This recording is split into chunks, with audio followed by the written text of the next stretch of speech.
Well, welcome to this very special edition of MentorCore. We are so excited to have with us today Nick Gallo from Compliance Line. My name is Lisa Beth Lentini Walker, and I am one of the co-founders of MentorCore, which is a community for compliance, security, and risk professionals to find camaraderie, to be able to find those mentoring relationships and grow and develop at your own pace without needing to rely on a company or anyone else. I also am the owner of Lumen Worldwide Endeavors, which is a compliance, ethics, and corporate governance consulting firm. And we love our Wednesday chats. Dan, my co-founder, is here too. How are you doing today, Dan? I'm good, Lisa Beth. How are you? I'm great. Great. Well, welcome everybody. I'm Dan Ayala. I'm the founder of a security and privacy consultancy, virtual CISO, virtual privacy officer consultancy called Socratic. And for the last coming up on a year now, Lisa Beth and I have been running these MentorCore events to bring information and insights on the on mentoring and growth to our community. So I'm really grateful to have you here, Lisa Beth, and even more so, Nick, for you to be here today. More so than Lisa, huh? Oh, that's right. He sees me a little bit more often. Our guests come first. Love that about you guys. Because the topic today is one that's so interesting to me. The values buyer, the world that we're moving into is from a business perspective is so different than the one we've come from. And Nick is I'll let Nick introduce himself, but the idea and the topic that the change in how we deal as businesses with the idea of ethics and values as part of a core, as part of a business value to the people who are buying from us is something that's really interesting to me. And watching that dynamic change over the past 25 years I've been in business has been so cool. So Nick, welcome. Thank you so much for having me. I'm so glad to be here. So glad to be part of this community and to be invited on to talk about one of my favorite things that I get to talk about, which is, generational changes and kind of the convergence of ethics and values and how that kind of feeds into everything that we deal with. So thank you so much for having me. Yeah, and part of the reason that we chose this topic was you were on Clubhouse, which is a rather newer app, talking about Gen Z and not just about values-based buying, but also like what you need to do to understand what's coming up in the market in terms of employees, Right. some of those Yeah. expectations, and kind of what you're doing and what your company does to meet some of those needs. So what inspired you to get so interested about these different generations? I just think it's such an opportunity for organizations.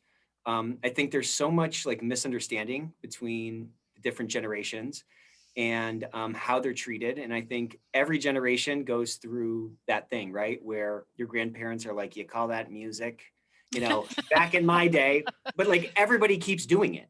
And so if we can break that cycle a little bit, there's a ton of like power to unlock if these complementary things that exist within these different generations can really be unleashed within an organization. There's so much more we can do, right? Like there's a bigger impact we can have. Our workplaces can be better and we can learn more from each other and all that magic can kind of be unlocked. So I just found, my brother and I, we're millennials, and we're one of the few kind of millennials who are running a corporate integrity or a corporate compliance company.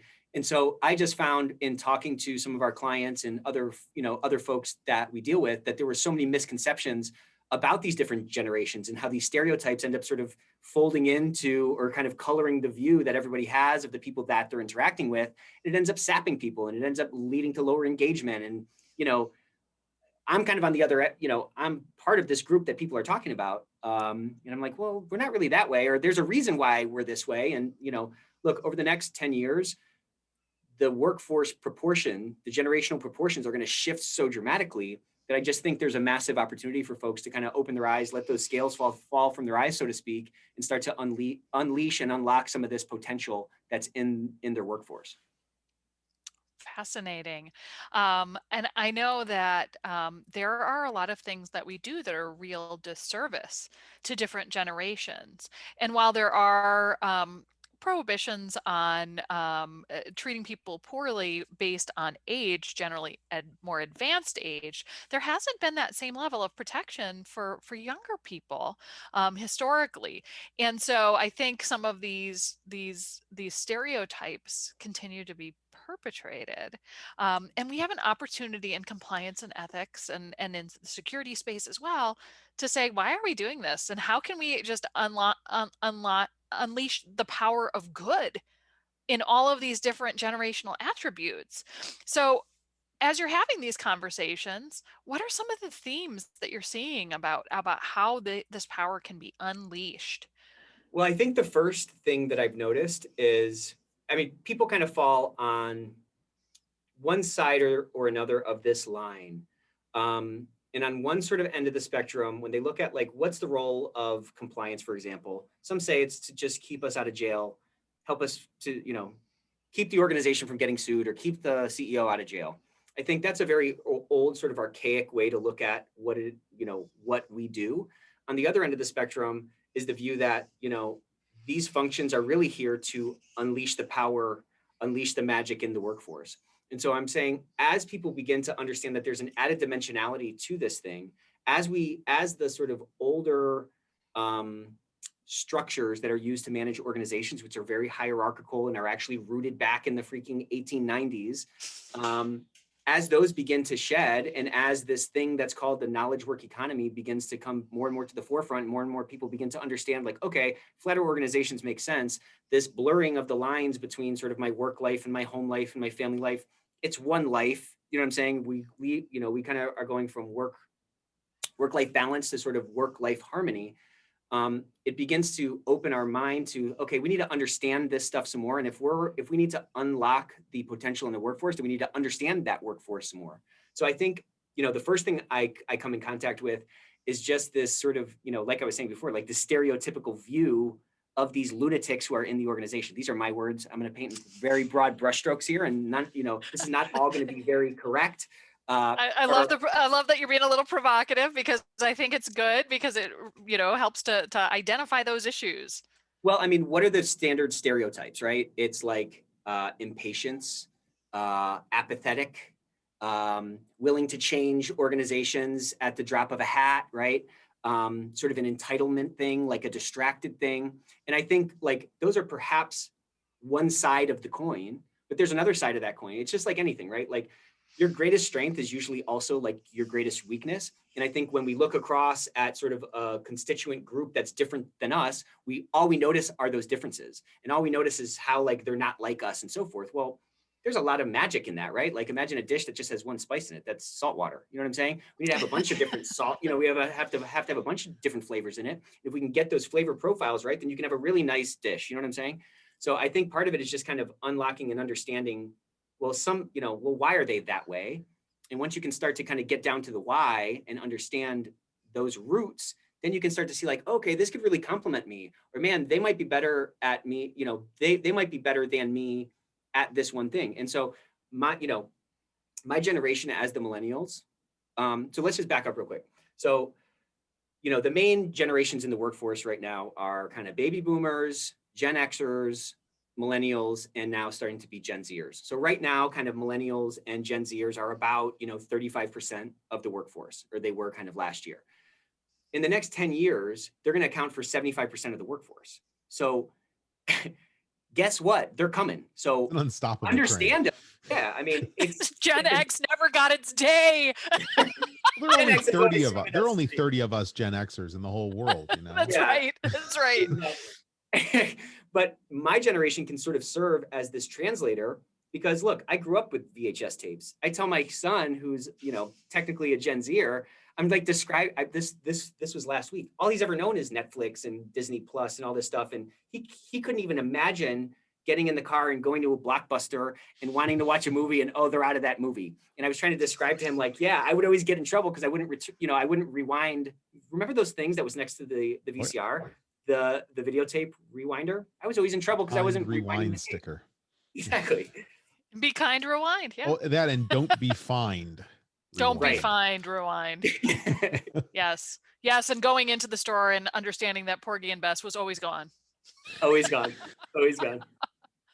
But we can serve as kind of a translator because we kind of grew up in the analog world. We've also grown up in the digital world, and Facebook and all that stuff came out when we were in high school and college and so forth. So we kind of serve as this kind of in-between bridge.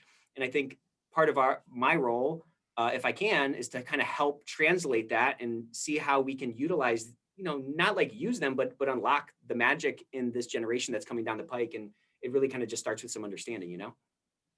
Those are all, great points. And uh, uh, there has been a little bit of focus, but probably not as much focus on generations in the workplace. And I think that this is going to be one of those areas which will be challenging, frankly, for all different functions to figure out how do you take people who were brought up in a very different environment and make sure that you create a work environment that's going to be welcoming to everyone. Because to your point, some of the things that make people who are currently in different roles, whether it's my type A um, approach to things, or other people's maybe not type A approach to things, can be really challenging because everybody looks at the other person and sees their faults rather than seeing their strengths. Huge point. Massive point, right? If you spot it, you got it probably, right? If I see something in you I don't like, it's probably something about me that I don't like, right? Yep. But you kind of brought up an interesting point because you kind of incorporated personality in this concept of differences. And, like a real big buzzword right now is inclusivity and diversity. Belonging. Absolutely. What's the point? What's the point of it? Is it just to make people feel good? Well, yeah, that's one aspect of it. But again, if we can get people to feel good at work, we spend so much of our time at work. Everybody has, I believe everybody has these unique gifts. If we can unleash those things, then our organizational purpose can be achieved and pursued in a more sort of effective way. But many times there's this kind of corporate speak about diversity, and we're just talking about race, or we're talking about religion, or we're talking about sexual orientation, or things like that. But to your point, um, it's proper inclusivity should be inclusive of different personality types and should be inclusive of different generations, ages, right? Right. These aren't necessarily protected classes, in spite of what type A, type A's probably don't need to be a protected class, but like my point is, it's never going to extend to that. But if we can recognize what's behind, like what's the intent behind this diversity and inclusivity push, and understand, well, this really applies to a lot of these different things. And I think the personality type is a great it's a great example because we don't have to sort of step out of our generation to kind of consider what I'm about to say. But like a properly inclusive organization, of course, should be racially inclusive and all those other things, but it should also be inclusive of personalities in that it shouldn't just be a place for superstars. A superstar is somebody who's going to ascend to the top of the organization. They always want more and they want to become a manager and they want to do more and more of these things. There's also a concept called a rock star. In our organization, we view a rock star as somebody who, like, maybe they don't want to become a manager, but they're super good at their job and they love where they're at. And that person should be able to continue to get raises and continue to get bonuses and continue to, be valued for who they are and what they are. And that's just one aspect of like a properly inclusive type of an approach to a workforce, I think, that again can extend out to these different, but with that mentality, then we can extend it out to these different, generations that are coming through our organization. Yeah. And, Yeah. So it's, go ahead, Dan. I would say, so, that's interesting. And I think that I'm going to post a link out to the, to people in the chat now about a piece. This is not a new idea. But I think it's time maybe finally coming. If you go back to 2003, Harvard Business Review had a great article called "Let's Hear It for B Players." And these aren't terms that we can use anymore, but Yeah. the idea of your A players and your B players, your stars, your rock stars, and your Superstars. your tried and true reliables, get it done people. But I think we are now to the time where people are able to look across an organization and say we really do need people at all types and styles to make it happen. Right. But the one thing I want to ask though is this is great about thought, about thinking about DEI, thinking about people in a diverse way, but there's a mechanics piece that comes to it. We talk about it, we think about it, we internalize it, but even in things like, where are we working from? Are we working from an office? Are we run by people who are, if I can't see you, I can't if I can't see you, you're not working, versus remote work styles, versus, chat asynchronous based communication. I mean, there's a mechanics translation layer in all this that is way harder than we welcome people of all cultures. That's where the rubber really meets the road. So it's any insights on how to make that happen, because I think that's where it really becomes real. Yeah, and that's such a use great of 7 times of the word real in a sentence. You know what? Let's get real about the use of real, okay? But like that's a great point, right? But we kind of got pushed in the pool last year, right? I think it was more than just a push. Right, we got dunked in the pool, okay? Head pushed down and held down for a while. It's like summer camp. We got forced to get comfortable with this work from anywhere thing. Whereas again, I mean, I'm kind of on both sides of this thing because I'm running a business, and you know, my brother and I, like, there's so much value that comes from us being in the same place. And we had always kind of resisted. We always had a bias for people who were local, that we could work in the same office and so forth. And a lot of that had to go away last year. Obviously, everybody had to deal with this. So we've had to get a little bit more comfortable with it. I think most people that I've spoken to, at least, thought, you know, productivity was going to be way worse and nobody was going to get anything done and all of that. And I think we saw that, well, wow, people can kind of work anywhere. So it sort of proved out, you know, kind of from the rubber meets the road point, Dan, like it sort of proved out, you know, because it was forced to be at some level, that like it can work. So I think just that in itself, if we can open our minds to that experience, should open our minds to more of these things, maybe not being how we thought they would be, right? Mm-hmm. You know what I'm saying? That's not like a great, you know, that's not like a super prescriptive answer, but I'm just saying, you know, when you were kind of talking about that, you know, maybe I'm speaking out of both sides of my mouth, because like, I always felt no matter what, like if I was in the office or out of the office, I was going to get my work done. And I think a lot more folks in my generation are like that. We'll stay up late, or we'll be responding to emails while we're in line at, you know, Starbucks or something like that. You know, we've integrated technology more into our lives to allow for sort of more of that flexibility. So part of it is sort of in open-mindedness, but you also need some kind of feedback loops to make sure that functionally what you hope to happen is actually happening. And that's just kind of letting us kind of step out onto this rope bridge to see if these slats can sort of hold our weight. Once we get out there and we see that, you know, they can, then we become more comfortable kind of standing out over that chasm. And the both sides of your mouth actually is a perfect representation of the fact that this is not binary. There's, you know, there is, you know, too often you know, these wide sweeping generalizations. Gen Z is this, millennials are that, Gen X is Y, Gen X is X. But you know, but I think it highlights the fact that there aren't these aren't single position answers. It's not all Gen Z on this side, all baby boomers on this side, but rather there are shades in the middle, and finding and giving options, maybe a good answer to solving this really heavy diversity spread from those various generations that you listed at the top of the hour. Well, I think to add to that, right, when you say all of Gen Z or all of Gen X is blank, right, things are influenced by personality, by birth order, by who raised you. Like there are a lot of people in my generation who had grandparents who were heavily involved in their raising, and they tend to resemble more of those characteristics than even the characteristics of their parents. Great point. And that's okay, right? Regionality, geography, socioeconomic class, all of this stuff impacts who we are as human beings. And so coming up with, you know, these binary, like this is what this entire generation looks like, is a little bit of a, you know, it's a stereotype, and it's a purposeful stereotype. Right. But one of the things that I think is really interesting as we continue to go down this path is this concept that diversity, equity, inclusion, and belonging goes beyond different, you know, classifications, and it goes into personality type.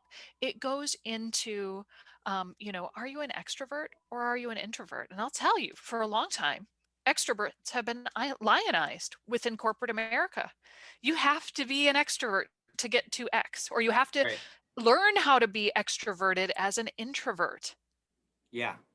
To be able to be seen.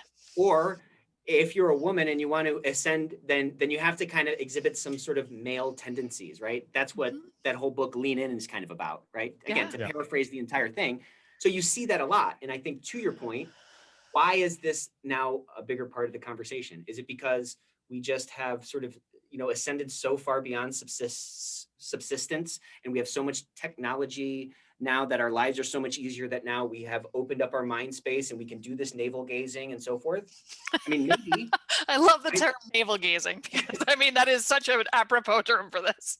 I mean, it might be, but the other side of it might be it's coming up more because more people like me and like Gen Zers, again, broad brushstrokes, are coming up who have a different hierarchy of values of what's important. So again, broadly, a Gen X who was, maybe to your point, had more of that, greatest generation or silent generation influence on them, or kind of roll their sleeves up. We're going to kind of make it happen. Like, the life experience for my generation was something that I think helps explain how this hierarchy of values are different, right? Mm-hmm. So my generation was perhaps like the most educated in our country's history, but also who have the least, again, boil it down to like, what's the American dream? You can work hard, you can become a millionaire, you can own a home, right? Those are all things that are kind of part and parcel to like whatever the American dream that my grandparents sort of talked about. Well, the proportion of people in my generation and the Gen Z generation that actually believe in that is way lower than it is in the Gen X or the baby boomer generation, right? So a hierarchy, by its sort of definition, there's only one spot for the top priority, right? So if that's not money, if people don't think, if they're coming out of school, living in their parents' basement with $150,000 of student debt, and they can't get a job, and that, that American dream seems so far off in the distance, it looks like a mirage. I'll never own a house. I'll never be able to get that sort of job security. Well, then what's going to fill that top spot? Well, it's going to be something else. It's going to be something like purpose. It's going to be something like, meaningful relationships, and it's going to be belonging, to your point, or that, or you know what I'm saying? So part of the explanation in my mind of why this is becoming, a bigger portion of like the zeitgeist or the broader sort of, cultural discussion, is because there's a broader proportion of people who don't have sort of the quote unquote traditional hierarchy of values in the sort of economic sense. Yeah, and it's interesting because I think, particularly from the silent generation and the baby boomers, there was this expectation that you'd go to a company and you'd grow up in that company and you'd stay with Exactly. that company the whole time, and the company is there and they're going to help take care of you because you're like family. And I don't think that exists at all anymore. And some of that is kind of this kind of patriarchal mindset that you stay in one place because that's your kind of almost like your clan, right? So I think that there's some real changes afoot, and some of it I think may be destabilizing, and some of it's restabilizing in a different way. So it's kind of a change in the order of things. Right. And it was an interesting point in the chat about the rock star and superstar analogies, and that there's and how to identify those in radical candor. I probably stole it from there. Yeah. Right. And you know, I don't know, I'm sure it's borrowed from 15 million other places, but the comment was, we might find ourselves in each category at different points in our lives, because frankly, Exactly. when you go through different things in your life, whether you are at the point where you're having children, or you've found a partner, or you're, you have different goals and everything, there may be points in time where you're like, yeah, I'm not a rock star right now. I'm a superstar. And there's the other thing we don't always consider is the need of the organization at that moment too. This came up in the podcast that I do, and we were talking about career changes in general. And generally there's three horizons in an organization: one in which you are establishing, and you need very different skills for change. We used to call it change the bank and run the bank. For change the bank functions, you get to the peak of that, and you change out your people, you change out the people. It's a different style of type of need of person for the next rise of the middle tier of the organization, of the middle tier of the growth, and then you do the next for the long-term run. And they're very different capabilities. So whereas I may be a rock star in the change the bank world, I am not a rock star in the run the bank world. Okay. And so it's not always just about what I feel, do, and say. It's about the environment that I'm in as well. And right? that's people lose sight of that it's not just, and then they get down on themselves. It's not me. What did I do? It may not just be about you. This is part of the reason why founders of startups, when they get acquired, sometimes have such a hard time in the new organization, which is much bigger, maybe not aligned to the same purpose that they were aligned to. The skills and attributes that you need at different phases of an organization's life cycle change. Mm-hmm. And sometimes they're changes that you can go along with and fit your strengths and personality, and Mm-hmm. other times they're not. And that's not necessarily a reflection on you as a person. That's just the reality. Sometimes we don't grow up, and stay with the organization forever because maybe the organization no longer fits who we are. Yeah, and I think that's right. And I don't think, like, on a relay team, not every person can run The last lap. or the first lap. You know what I'm Or the saying? Like, first lap, some people right? are first lap, some people are second or third, and some people are that anchor. I'm not a track guy, but I'm just saying, like, it takes a different thing. It takes a different gear or a different mentality. Mm-hmm. I don't really know, but to your point, that doesn't mean that the first, second, third, or fourth guy is a better than the other. They have a specific role that they're best at, and that's fine. Right. And Right. And thank goodness that we have the labor mobility now that we didn't used to have 50 years ago, that can allow you to kind of run a different race for the third lap or something. You know what I'm saying? So let's talk just a little bit, because Gen Z is, I think it's just so fascinating to me. Gen Z is, I think, one of the first generations where the side hustle has been, kind of inculcated, that you will have more than one job at the same time, that you have these options to be doing lots of different things so that you're not reliant on one thing, right? Um, how does that change the dynamic? So for me, so it's interesting that you say that. I find it, I'd like to circle back and hear kind of from you guys, like, how you would describe this generation. But let's talk about this thing. 72% of Gen Z's surveyed said that they want to be an entrepreneur.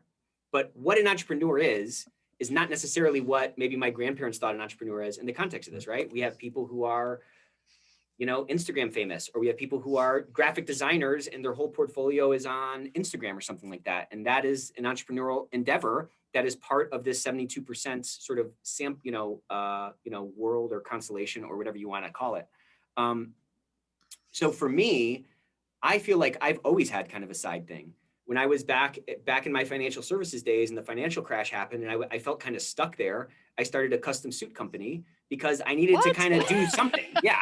So I had to kind of do something, and like, I didn't let it affect my regular job, and I did it at nights and stuff like that. But I needed something else to kind of do because nobody was hiring in the industry that I was trying to get into. I was, remember the financial crisis, everything just shut down and yeah. locked.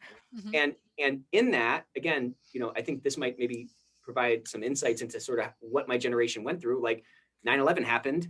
Everybody in my generation knew that, saw that was a defining thing in our lives. In my mom's and my dad's generation, maybe that was akin to like the Kennedy assassination or something. But then I remember it was like my first or second year out of school, and I see my best friend's, dad. He lost his whole 401k in this thing, and he had to end up working 5 or 6 or 10 more years to get back to kind of zero. So, the stock market always goes up, kid. Buy a house, it just goes up, kid. Like, these are the things that grandparents tell you. Well, the houses didn't go up, those crashed. The stock market didn't go up, that crashed. So our faith in just sort of plugging into the train tracks of the American dream, those tracks ended, or they went off the cliff or whatever. So then that sort of forced us to think like, okay, well, I got to have a couple of irons in the fire. And, I never have a problem if, people that work with me, if they want to have a side job or a side thing, or they're having a side hustle, as long as we're doing the same thing, as long as we're as long as we're climbing our mountain together and that's not influencing that, then I don't have any kind of a problem with that ever. Because as a matter of fact, like, again, I've always had it. I think it's natural. When me and my brother were raising money on the side, I had another job. So like, I just feel like I have always had it, and I've always made it work. And I think carving room out for that, you know, the concept of like a company man is kind of gone. You know what I'm saying? I'm a company man. It's gone. So everyone's got a couple of side pots and a couple of different things, and there's so many different things you can be entrepreneurial in. The barriers to entry for that have just dropped. Everybody has a mixtape. Everyone knows how to do iMovie. Everyone knows how to, you know what I'm saying? Like, Yeah. because those barriers have dropped, there's so many more options for folks. And I think there's a lot of hours in a day. You know what I'm saying? Yep. Yeah. I totally agree. And it's, I mean, someone described it to me. It's no different than the person who has a, has a day job and then goes and works a night job Nights. at the grocery store or at somewhere else, but it's just on a slightly different, it's way more visible or potentially more visible. And people didn't talk about those when they were, they'd go back to the office and say, you know what, I need to go supplement my salary for, with this other way, or I'm doing it just because I need something to fill the time. But I now think it's because I like that it's become much more accessible and accepted. It's become much more accessible and accepted. I believe that during certain generations, having a second job meant that you were not successful in your first job. Yeah. Ah, And Yeah. so that was interesting considered point. to be a huge negative, like, oh, can't make the ends meet with what you're Yeah. doing. You must not Exactly. be rising high enough. Whereas now, I think with the current generations that are coming into the workforce, it's more acceptable. But for a long time, companies said, you are supposed to be dedicated to us 100% of your time, and you can't have anything else that would interfere with your dedication to what you're doing for us, including having a second job. We saw it Um, in contracts. I mean, I saw it, it in it work absolutely is contracts. in contracts, like Totally. all over the place. But I do think, some of the tech that's been coming up has helped to facilitate having um, other side hustles, whatever you want to call them, second jobs, third jobs, etc. There's been a greater acceptance of that. Now, you still have some of the challenges to that if you're working in the government, for sure, and in certain Yeah, sectors. they're a bit of a laggard. Yeah, totally. Yeah, for a number of different reasons. But there are certain places where you still are, whether you're an executive of a certain company or you're working in the government, there Totally. are certain places where you just can't have another job. But Totally. those go into hiring. Those go not into hiring decisions. Those go into decisions that you make, that I make, that we all make now about the places we will go to work. That's part of the discussion I have when I take new employment now is I've got these things. It's no longer here's a list of my patents and inventions. It's the Right. list of my patents and inventions as well as the other businesses I have and why they don't conflict. And hey, we're good to go. And I'm going to caveat what I'm about to say back to like if you spot it, you got it thing we were talking about earlier. When I see that in somebody, I like it. You know, I think it's enterprising. I think that they're a hustler. I think that they got some drive. They want to change. They want to change. They at least want to change their world. So there's a lot of good that comes along with somebody who's willing to do that extra work and do something on the side and so forth. That's how I kind of choose to look at it. So, but it's kind of an interesting thing because some of those That's a new phenomenon, because usually, at least in the past, it's been, I don't know if they're Ooh, really focused right, enough. I don't know if focused. they have enough focus. I It don't is know focused. if they are going to be dedicated and loyal enough. Like, is this their top priority? And so those were the conversations that have happened. And there are absolutely places that those conversations are still happening. So that's in, just that loyalty thing. Like I'm a big loyalty guy for sure. Like that is one of my big love languages or something. I don't know. But like, um, Good to know, Nick. yeah, thank you. um, but I feel like I have to earn our people's like patronage, so to speak. Like no one's got a gun to their head coming to work every day. They volunteer to show up every day. So I have to create, we have to create an environment. We have to, if my brother and I are the root system to our tree, we have to be pulling enough nutrients up so that those branches want to stay attached to the tree. You know what I'm saying? That analogy, because the branches don't really have a choice in that one, but like you get my point. Like I have to earn that. I have to earn that loyalty. So it's more of a two-way street, I think. And maybe that's the labor mobility. Maybe it's how easy it is to apply for new jobs and get new jobs. Maybe it's these other things, this confluence of sort of factors that feed into it. But I think that even in itself is a leveling of the playing field. You know what I'm saying? Yeah. Well, so it's interesting. Historically, I think we're going through a period of evolutions and revolutions in the labor market, particularly. I know yesterday I was because I have Wanderlust. I want to travel desperately and I cannot. So so I was studying up on being a digital nomad. And I don't think that that ever would have been part of anybody's vocabulary really up until recently. I mean, it has happened, but it wasn't accepted as that was an okay thing to do because people stayed in one place and that was kind of what you did. What is that? Um, What is that? A digital nomad? a digital nomad is somebody who's like a freelancer, can work remotely, and they Yeah, go to different countries and live in cool. different places. Um, and there Very Although, was, cool. yeah. So thanks for asking the clarifying question. although There are, I will say from the links you sent me last night, Lisa Beth, you're I like learned Bermuda all the way. there are two. No, there's actually a slight distinct difference between a freelancer and and an independent or a freelancer and a digital nomad. They're slightly different, and it has to do with taxation and who you're working for and whether or not you can Mm. sustain. But I had no idea. So thank you for those links. I'll Yeah. post the links. I'll post the links you sent me into the chat for those So that that are we can all follow digital nomadic we can all lifestyles. decide how to apply for a visa in a country and go work from there for a year and get a different perspective because Right. we now proven we can effectively do our jobs, many of us, from anywhere. Yeah. Right. Interesting. So yes, so there's a list of I think what was about 20 different Yeah. places, countries where you can easily be a digital nomad. And this is one of the ways that countries are trying to attract talent and Smart. get skills. So I think that there's just a different view in this generation coming up and in the workplace and in terms of accepting how people are moving within the world and what choices they're making. Super interesting. Yeah. Yeah. It's like it's just unlocked so much. It's unlocked so much. And then again, last year, this, it's kind of it's maybe this transition from work from office, work from home to work from anywhere, to Absolutely. work from everywhere, maybe. Work. Maybe it's I've work from long, everywhere. yeah, I say I've long said I could work from anywhere. I could work from a strip mall on Mars as long as there was a good enough internet connection. Now I think that You know, that I have to maybe warn actually you be a that reality. they haven't quite decided how to investigate homicides on Mars, so you'll have to be careful about exactly what you make in terms of your Martian planning. But yes, I mean we can work from just about anywhere as long as there's connection, right? That's Yeah, it. Yeah. a question came up in the chat about tax implications of being a digital nomad, and the answer is the official Depends. answer needs to be you need to consult your tax advisor. I will say personally, I've done a lot of research on this, and I will tell you there be dragons.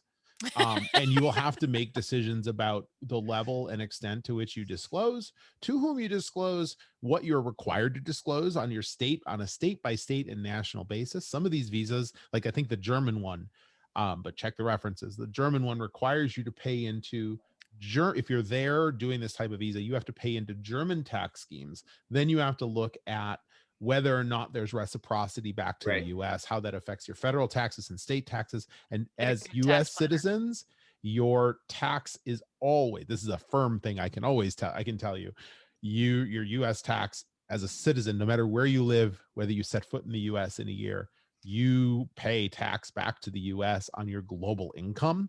Mhm. Um, so your mileage may vary. Consult your tax attorney. The Boy, TurboTax free additional capture all this, no problem. yeah, the free one, definitely. As soon as you click, have you been outside the US? It goes, that'll be $100, please. Exactly. Yeah, so I Yeah. think, And oh, sorry, one more go quick ahead. question on the came up even within the US, state to state. This is an area where there's a lot of question marks. Because there's actually some discussion about I think it was New York and New Jersey and others where people are living in New York, but they're working they live in New Jersey, but work in New York typically, but now they're working in New Jersey, and the state of New Jersey wants to take some piece of that tax because they're losing other taxes. So all the states right now are scrambling to try and fill their coffers or replace their coffers in ways that have been materially affected by COVID. So right Yeah. now, the answer is it's all in flux. And we even have things like I know we talked about this here in the state of Michigan. unions, certain unions are chartered. If you're a job that's part of a union, even if you can work remotely, the union is only chartered for those that are residents or doing the work within the Mm. state of Michigan. So there's a lot of gray in this. And the answer is yes, there's impacts. You really do need to look up at your specific situations and ask and look at the specific laws for the state from to where you'll be, how long you'll be there, and what you need to look at. So And employers are dealing with this actually across the world. It's not just in the United yeah, States. I talked to an attorney who was based in France who said that she was dealing with a really challenging issue because a client had incorporated in one country, and then one of their employees decided to go someplace else just of their own volition, didn't tell the employer, but now it was a question of, are they covered by the new country? Are they covered, who Oh, should be paying taxes? right, And they're finding, the old constructs that we had for who pays taxes, how you pay taxes, how you move in the world, they're just not working right now. right. And so I even saw something. The state of Colorado, as of the 1st of January, now requires for residents of the state that the salary ranges be posted. So now, if you're offering to people in that state, even though if the job you're not there, you now have to follow this law. So there's a whole what does bunch that of mean? new grayness. What does that mean? So Like you can't pay people less if they're in Kansas or something? no, they actually have to post the range of the job in the job description. Like the Got one it. night, Got it. this Got job it. Got it. pays Got it. Yeah, yeah. 85 to 120, but many companies do not do that. And I think I get the feeling that Colorado may be one of the few that does this.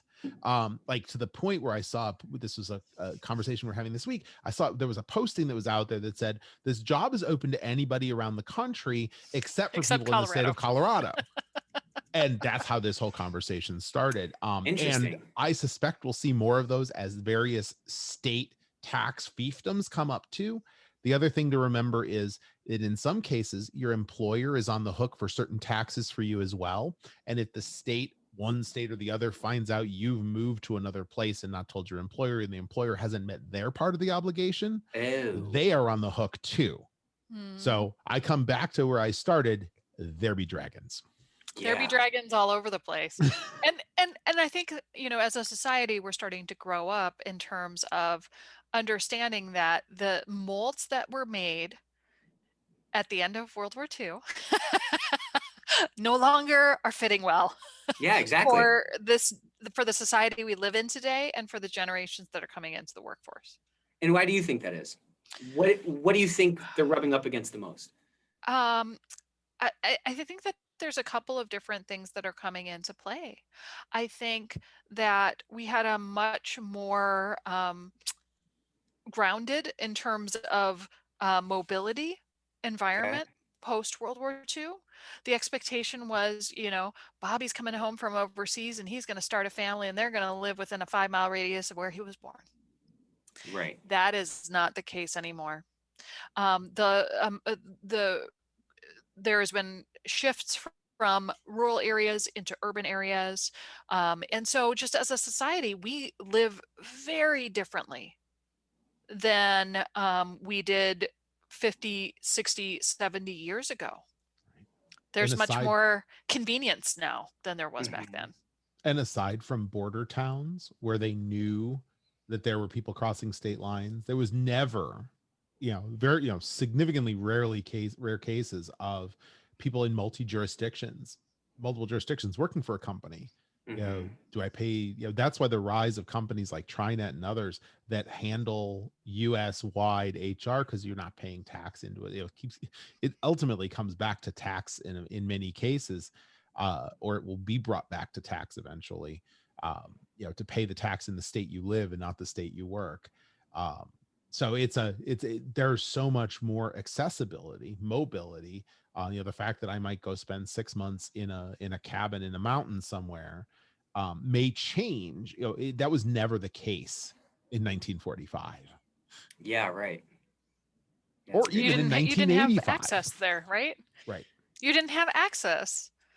And those living through the dial-up era, that was not something that you could have worked remotely with. Totally. Oh, I'd rather have the VHS rewinder. So I want to make sure that we get to one of our signature questions, because I know that you have perspectives on this. And one of the things that we always ask is, what's the best advice that you ever received from a mentor? Yeah, I love this question. So the best advice I ever received is you got to have a plan.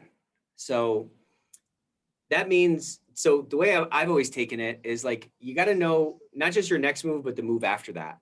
And so this is kind of a chess mentality versus the checkers mentality. Maybe some people aren't even playing that, but I think a good analogy for it is like, if you've ever shot a rifle before, there's two sights on that rifle. So imagine trying to shoot the rifle just looking at the sight that's closest to you. You'd never hit your target, right? But if you can line up that sight with the other sight and you can really dial in, then you'll know if, when you pull the trigger, that you're going to be going in the right direction. So I'm saying, know what your next move is and know what the move after that is. And then you can start to, that not only provides you some context when you're going through the crap you may have to go through to get to that next move. You can also make sure, it can also help inform that, hey, the next lily pad I'm jumping to is going to have one after it.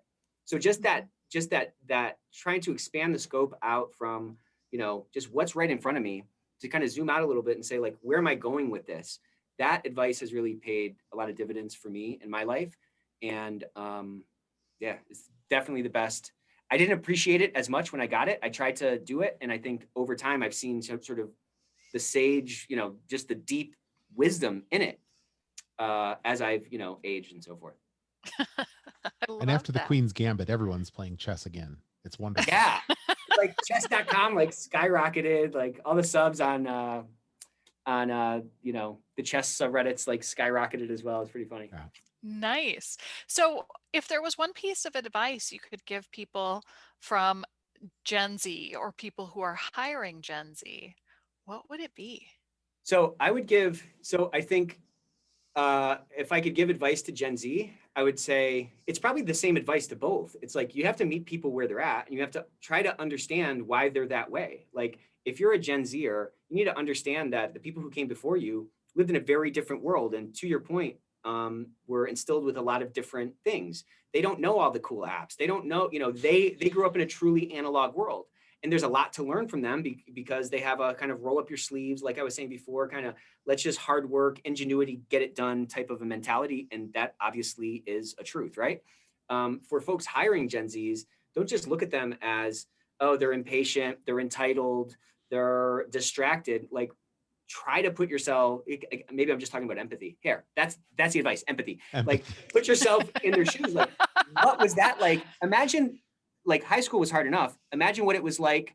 Now you have to compete with likes. Imagine how much more bombarded they are, these digital natives, how much more bombarded they've been with, stimulus. Other people's opinions other and people's opinions and boom, boom, boom, all that kind of stuff. So there's a ton of value in that because they're better at sorting through BS. They're better at sniffing out inauthenticity, for example. So there's a ton of value over there. And I think a way to, again, shed whatever misconceptions you have, and just, a great way to engage those folks is like, well, how can I learn from them? That's the advice. There you go.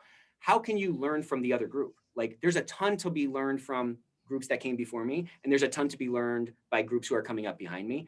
And if I can try to, whatever, selfishly, however you want to look at it, selfishly, how can I get better? How can I soak up more of those life experiences to, add more facets to the shape that is me? That's really going to build a ton of not only like, relational equity with folks, but it's also going to build a lot more like the tapestry of your life is going to be a higher thread count. You know what I mean? Yeah. What do you have any advice on how to counter the reaction of, I've paid my dues, you haven't? I know. I mean, this is a common refrain. We felt it. I don't know about you, Elizabeth, but I heard it, 20 years ago. But now I'm a lot closer to that side than I am to the other side. But it's a much bigger population of people coming up that will be facing the people very fearful of losing control, losing their roles, losing their seat at the head of the table, and all of these constructs that we've talked about. Advice for people that receive this answer of, but I've paid my dues, you're a young whippersnapper, or the modern construct thereof. Yeah. Go sit down and be quiet. I don't know, like, Was there ever a generation whose grandparents thought their music stunk? I mean, what are the odds that just your generation had the best music and every other generation had the worst music? Of course. 100%, because our music was the best, There you and go. that's Okay. that. So there's probably nothing I can say to you then, Dan. You know, I don't just try to remember what that was like. Like, you know what? Yeah, everyone's grandparents walked uphill both ways to school through the snow. Mhm. And when you say that same thing, you're just kind of carrying that same thing Perpetuating the forward. You're problem. just perpetuating it. Yeah. So, I mean, the advice I would give is like, listen, the train is coming. As you said earlier, Dan, like the generational train is coming. You were part of the last generational train. You know, again, try to bring a little bit of empathy and try to remember what that was like. Like I remember what it was like when we first came in, and I mean, I would go like there were, you know, conversations that I would go and have with sort of higher ups in my first job that, you know, people a little bit older than me were like, what are you doing? And it just felt natural to me. I wasn't trying to one up anybody. I'm trying to help. And this is how I think I can help. So just try to find the good in it. Assume a little bit of positive intent is what I would probably say. Assume a little positive intent. Nobody's trying to usurp you. It's just the natural order of things. It's the circle of life or whatever. And try to find opportunities to help, to teach, and to learn. I think that just unlocks a lot and just allows us to maybe drop our insecurities a little bit more and gain more from each other. And I want to take just 1 minute to call out the fact that Compliance Line has been doing wonderful podcast interviews with people in the compliance community. You've been giving back. Your Open to Work campaign has been huge. So I want to make sure that people are aware of some of the work that you guys are doing at Compliance Line and the fact that you personally are involved with the Compliance Career Connections and have been connecting with people and helping them with resumes and a pay it forward effort. So bravo to you. Well, bravo. Well, thank you for saying that. I'm just happy to be a part of it. I'm happy to be here. I've worked in and around and for a bunch of different industries. And I'll just tell you, the thing that we have here, the thing that you guys are being, you know, you guys are massive leaders in, this thing that you're creating and that we're all a part of if we engage in it, it's really special. And I'm not going to stop talking about it until it's not special anymore. And I just want to get more people involved in it because it's unique. The fact that we're willing to reach across the aisle and learn from each other and knock these walls down and really help elevate out from this kiddie table cost center thing that our forefathers, so to speak, had to deal with. We're going to elevate to something over the next 10 years. Look, it's either going to happen, like I say, it's either going to happen from current leadership turning the light bulbs on and recognizing the added dimensionality for these functions of risk and for compliance and for ethics that, hey, we're talking about culture and we're talking about people. And if we can like just do the math on it. Like if we can improve employee engagement just a hair, that all falls to the bottom line. If you can collapse, you know, even a couple of points, your employee turnover, that all falls to the bottom line. And it's all people in this knowledge work economy. It's not a bunch of, you know, manufacturing lines. If we can unleash that stuff and we can come together, we can, as a community, to your point, we can really accelerate that. And I'm just so happy to be a part of it. So thank you for having me. Thank you for, you know, thanks for all you guys do, because you guys are really kind of the tip of the spear who are helping to build this whole thing. And I just love it. Well, we do it amongst a great community. So thank you. And thanks to everybody for being here today. Unfortunately, we are right at the top of the hour. So have a great rest of the day. Nick, thank you for being here. Lisa Beth, always a pleasure. And we'll talk again next week for another Mentor Core event.